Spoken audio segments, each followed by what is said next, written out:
শিশির ভেজা ভোরে শিউলির গন্ধ, মাঠে মাঠে কাশ ফুলের দোলা। আশ্বিন মানেই দেবী দুর্গার আগমনী বার্তা। চারিদিকে যখন বাজছে ঢাক, কাঁসা আর শঙ্খের ধ্বনি, সেই উৎসবের আবহকে আরো জমিয়ে তোলে এক বিশেষ আয়োজন, 500 বছরের ঐতিহ্যবাহী ঢাকের হাট।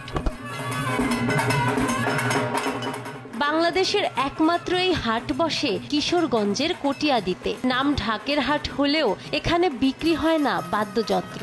ভোর থেকে রাত অবধি ভিড় জমে শুধু ঢাকি আর পূজারীদের। বাদ্যের সুরে নেচে গিয়ে নিজেদের প্রতিভা তুলে ধরেন ঢাকিরা, আর পূজারীরা বাজনা শুনে পছন্দের দলকে ভাড়ায় নেন দুর্গোৎসবের দিনগুলির জন্য। সারা বাংলাদেশ থেকে যারা আছে, যারা ঢাকের কাতারা এবং আমরা যারা নিবে পূজা মণ্ডপের, তারা সবাই কমিউনিকেশনের কারণে নিয়ে নিচ্ছে আর কি। আমি কটিয়াদী, কিশোরগঞ্জ জেলার কটিয়াদী থানার দিকে প্রতি বছরই বাজনা নেই, আর এই বাজনা বাজার 500 বছরের ঐতিহ্যবাহী বাজার। আমি আইসি ডাক নিতাম, ডাকের বাজার ভালো, বাজারটা খুব মতো দরকার। হ্যাঁ, এটা জায়গা অল্প, তারা গেঞ্জম হয়, বাজারটা একটু বড় হইলে সুন্দর হয়।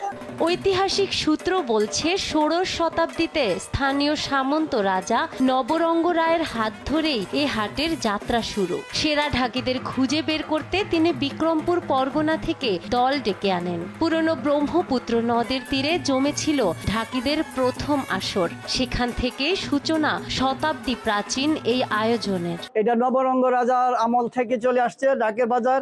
সারা বাংলাদেশ থেকে এখানে ডাকি নিতে আসে লোকজন, এবং ডাকিদের ব্যবস্থা করার জন্য বিগত দিনের সরকারে একটা শেড তৈরি করে দিয়েছিল, এটাও অসমাপ্ত রয়ে গেছে। আমি বিনীতভাবে এই সরকারের প্রতি বিনীতভাবে অনুরোধ জানাবো, এই ডাকের বাজারের যে শেডটি আছে ডাকিদের সুবিধার্থে এটা যেন দ্রুত গতিতে মেরামতের ব্যবস্থা করে। যারা বায়না করে নেয়, গত বছর আগের বছর পূজা বাড়িতে গেলে পরে ডাকিদের সাথে তাদের পরিচয় হয়ে যায়। পরে ডাকিরা কাছ থেকে নাম্বার রাখে, নাম্বার রাখার পরে এই যে বলে দেয় যে আমরা বাজারে যাবো না, আপনার সামনে বছর আমাদের বাসায় আসে পড়বেন, আমরা আরো 500-1000 টাকা বাড়াই দিই। তবে সময়ের সাথে পাল্টেছে ঢাকের হাটের বৈশিষ্ট্য। মোবাইল ফোনের যুগে অনেক চুক্তি সেরে ফেলা হয় আগেই অনলাইনে, তাই ঢাকিদের ভিড়ও কমছে কিছুটা। দামও আর আগের মতো মিলছে না বলে আক্ষেপ শিল্পীদের কণ্ঠে। থাকার জায়গা, স্যানিটেশন সহ প্রয়োজনীয় সুবিধার অভাবও তাদের হতাশ করে তুলছে। অনেকে দেশে বায়না নিয়ে যাচ্ছে, অনেকে ফোনের মাধ্যমে বায়না নিয়ে যাচ্ছে। ওই কারণে যেমন আর কি বাজারে আসা হয় না, যে এক্সট্রা যে খরচটা তাদের আর লাগছে না, তারা সরাসরি সে কর্তার বাড়িতে চলে যায়। পূজা বাজায় আজকে 25 বছর, কিন্তু আপনার এই জায়গায় এসে আমাদের থাকা ঘরের খুব কষ্ট। আমি আছি 6 জনিয়া, 3টা বাসি, ডাক ঢোল কাশি। আমি আজ 27 বছর ধরে আসি কটিয়াদী বাজারে। বেশি কারণ ডাক ঢোল কম আসছে বাজারে, পূজা বেশি। হাটের নিরাপত্তার দায়িত্বে রয়েছে উপজেলা প্রশাসন। কর্তৃপক্ষের দাবি ঢাকিদের সমস্যা সমাধানেও নেওয়া হবে উদ্যোগ। আমাদের মুক্তিযোদ্ধা কমপ্লেক্স রয়েছে, সেখানে আমি তাদের এই ওয়াশ ব্লকের ব্যবস্থা গ্রহণ করেছি, এবং এখানে সার্বিক নিরাপত্তা আমরা আমাদের দিক থেকে গ্রহণ করা আছে। এবং এখানে আমাদের টহল পার্টি আছে একটা, তারা টহল দিয়ে সাদা পোশাকে টহল দিচ্ছে, যে এখানে যাতে নিরাপত্তার কোনো বিঘ্ন না ঘটে সে বিষয়ে আমরা সজাগ আছি।